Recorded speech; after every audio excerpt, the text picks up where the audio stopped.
As you well point out, nearly every country in the world is doing it at an unprecedented level.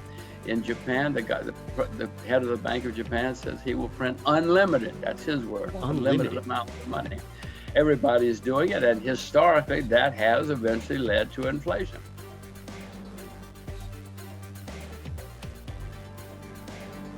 The Fed, the central bank, will raise interest rates a little bit. They will tell us that it's good, it's a sign of a strong economy, and that we should be pleased. But eventually, the market's going to take over and take control away from the Federal Reserve, and the market will raise interest rates higher and higher because the market's going to say, listen, guys, we know what's going on. We've seen this movie before. And the market will take interest rates away from the Fed, take control away from the Fed. And that's when the problems get very serious. And that's when we have a recession again.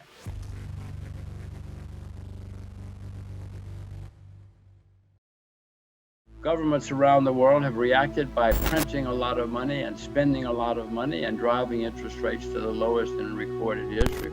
So things are getting better. They have to get better. I live in Singapore. The airport was closed. Now there are a few flights a day. So that's better than when there were none. But yes, things are getting better. They will continue to get better for a while. The problem, Keith, is that this expansion has lasted the longest in, I'll use U.S. history, in American history. So maybe it's going to go on forever, but unlikely, it never has. So I suspect sometime in the next few weeks, months, things will slow down again, and we'll have recessions, which we've had since the beginning of time. As you well point out, nearly every country in the world is doing it at an unprecedented level. In Japan, the head of the Bank of Japan says he will print unlimited, that's his word, unlimited amount of money. Everybody's doing it, and historically that has eventually led to inflation. I mean, I don't know if you go shopping, Keith, or not. Maybe your butler does your shopping, but the rest of us know that prices are going up, no matter what it is, for education, groceries, restaurants, entertainment, education. Prices are going up again. The U.S. government, and whenever we talk about governments, I'll try to qualify, but the U.S. government says, don't worry, it's not going to last. If you believe them, that things are different this time, that gigantic money printing does not lead to inflation, then you shouldn't listen to me. But I expect more inflation.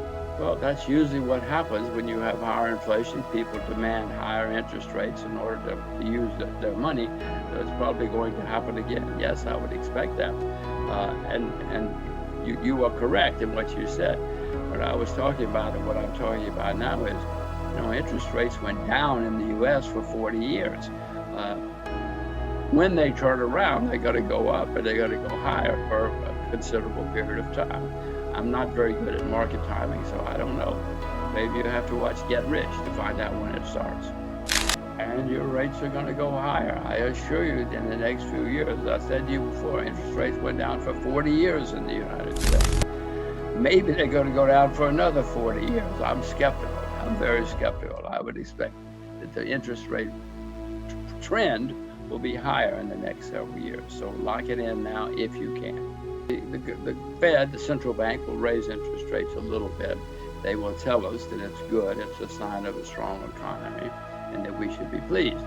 But eventually, the market's going to take over and take control away from the Federal Reserve, and the market will raise interest rates higher and higher because the market's going to say, listen, guys, we know what's going on.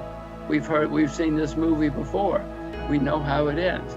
And the market will take interest rates away from the Fed, take control away from the Fed. And that's when the problems get very serious. And that's when we have a recession again. But Keith, I want to remind you, we've had recessions since the beginning of time all over the world, and we will again. Even if some politicians say, don't worry, never again will we have a recession. They've got Ivy League educations, but don't believe them. Don't believe them, I assure you, we will have recessions again. And Keith, the next one is going to be the worst in my lifetime. And I say that not as an alarmist, but in 2008, we had a serious problem because of too much debt. Since 2008, Keith, the debt has skyrocketed everywhere. Even China, which had virtually no debt 20 years ago, now has lots of debt and will have bankruptcies. So don't think it's not coming back, and don't think It's not going to affect a lot of people. The Fed will be a participant. The Fed will be a huge participant, and perhaps the most important. But yes, I'm saying to you that central banks do have a lot of power, but at times in history, the market has taken it away. Central banks around the world try to fix currency prices. You know, they say that the pound sterling is worth this, the euro is worth this, the yen is worth this. But sometimes the market will say, because central banks, again, try to fix prices. They try to protect their jobs and they try to protect the politicians. But there always has come a time when the market says, no, no, no. That is not what the euro is worth. The euro is worth this or whatever it is. And then they take control away from the central banks. I have learned that if you bet against the central banks, especially when they're absurd, you're probably going to make money. And the same happens with interest rates. I know, listen, don't think I don't know that central banks are gigantically important and powerful, but I also know that the market has more money than the Federal Reserve. Maybe now the Federal Reserve has power that even I don't understand and we don't understand. You know, there is a theory around called MMT, more money today, and that means, oh, this will never be a problem again. I hope so. I hope so, but for a few hundred years, 1,000 years, we've always had problems periodically. I suspect we will have them again. And MMT may come along and they may print staggering amounts of money, but in the end, that's going to make it worse. That's going to make the value of money go down a lot. Well, people always come up with theories when things are bad. There was a guy named Marx who came up with a beautiful theory. It sounded wonderful. And a lot of people tried it when things got bad. I mean, nobody wants to be a Marxist anymore because we know it doesn't really work. And people are going to try MMT when things get bad. And it will look okay for a while. Just keep printing and everybody will say, free money. This is wonderful. This is good news. But and maybe it is different this time, Keith. But most things, always, when you have too much of it, the value goes down. And that with money. If you need more money, that you print money, and as long as you do it without abandon, you know, with some kind of sense of responsibility, everything will be fine. You don't have to raise a lot of debt. You just print what you need. I mean, it's magic. It's magic. It's magic, Keith. Everybody's going to love. Everybody that hears it now does love it.